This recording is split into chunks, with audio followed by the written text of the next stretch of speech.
ছিল মাত্র অল্প কিছুদিন আগে, সেই দলটা ফলতা ইলেকশনে মাত্র 3% ভোট পেয়েছে।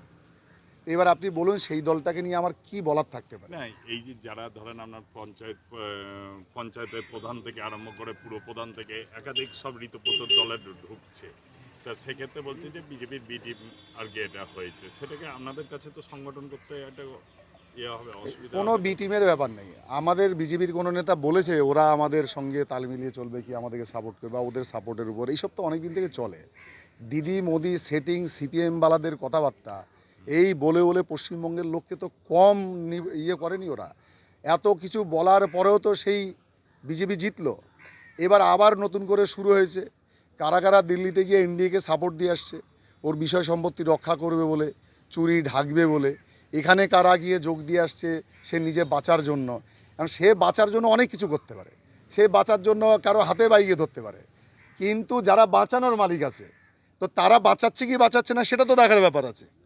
কেউ কারো কাছে তো যেতেই পারে।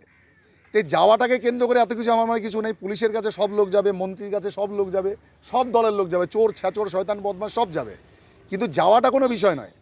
আমি মনে করি যাওয়ার পরে যে খুনি, যে অপরাধী, যে চোর, তাকে মাফ করে দিচ্ছে কিনা। কিন্তু এই ধরনের কোনো সংবাদ যদি থাকে আপনাদের কাছে বলুন যে খারাপ তৃণমূল ভালো হয়ে গেছে বিজেপিতে ঢুকে, যে তার বদনামি ছিল, বিজেপিতে ঢোকার পরে বিজেপির লোকেরা তার সুনাম করতে শুরু করে দিয়েছে, সেও তার সঙ্গে গলাগলি করছে, বিজেপির লোকরা দুহাত তুলে নাচানাচি করছে, যদি এরকম কোনো দৃশ্য সংবাদ কিছু থাকে বলুন।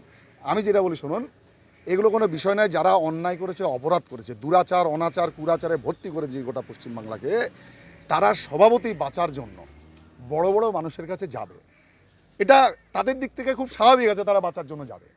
কিন্তু যারা বাঁচানোর জায়গায় আছে তাদেরকে আপনারা লক্ষ্য করুন যে তারা সে জাতীয় কিছু করছে কিনা। আমি নিশ্চিত পশ্চিমবঙ্গে ক্ষমতা দখল করবার জন্য যাদেরকে দরকার হয়নি, পশ্চিমবঙ্গে সরকারে আসার জন্য যাদেরকে দরকার হয়নি, তাদেরকে এখন আমার কী দরকার? এখন আমাদের কি দরকার আছে বলুন? কোনো দরকার নেই, আমাদের কোনো দরকার নেই। বরং আমরা যেটা মনে করি ওরা বেঁচে থাকুক, ওরা বেঁচে থাকুক, ওরা বেঁচে থাকলে আমাদের ভালো। সিপিএম, তৃণমূল, কংগ্রেস, হুমায়ুন কবির সবাই বেঁচে থাক। ওরা বেঁচে থাকলে আমাদের ভালো। কি ওরা সবাই মিলে লড়াই করবে। ওরা লড়াই না করলে পশ্চিমবাংলায় লড়াই থাকবে না, গণতন্ত্র বেঁচে থাকবে না। ওরা আমাদের ভুল ত্রুটি ধরবে, সরকারের ভুল ত্রুটি বলবে লোককে, গণতন্ত্রের জন্য সেটা স্বাস্থ্যকর। সেই জন্য ওরা সবাই ভালো থাকুক, বেঁচে থাকুক। কিন্তু যে সংবাদগুলো সে ভালো তৃণমূল খারাপ তৃণমূল, এইটা কোনো বিষয়ই নেই। আর কেউ বলেও নি ভালো তৃণমূল খারাপ তৃণমূল, কেউ কিছু বলেনি।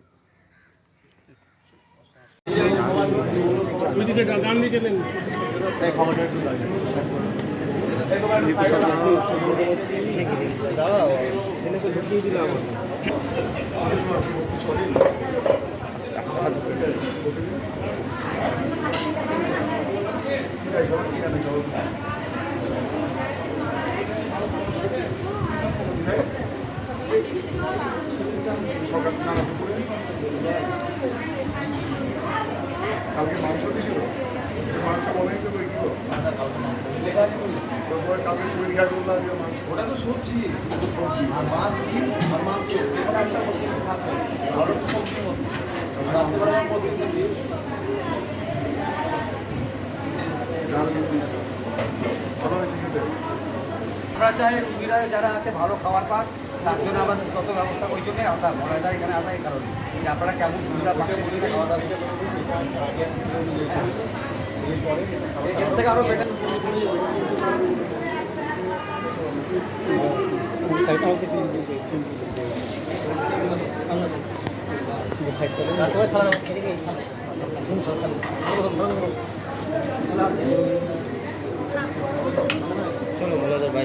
ভাতের চাল পাল্টেছে না গো, ভাতের চাল পাল্টেছে, চাল কোয়ালিটি ছিল তার চেয়ে কি ভালো হয়েছে? এখন সরকার তো ডবল পয়সা দিচ্ছে, আগের থেকে অনেকটাই ভালো হয়েছে। যেমন সবজি বলুন, ডাল, ডিম, আগের থেকে অনেক।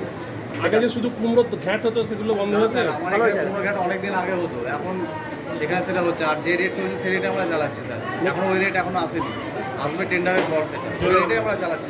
কি নাম আপনার? চিরঞ্জিত মণ্ডল। হ্যাঁ, চিরঞ্জিত মণ্ডল। ঠিক আছে, চলে আসবে।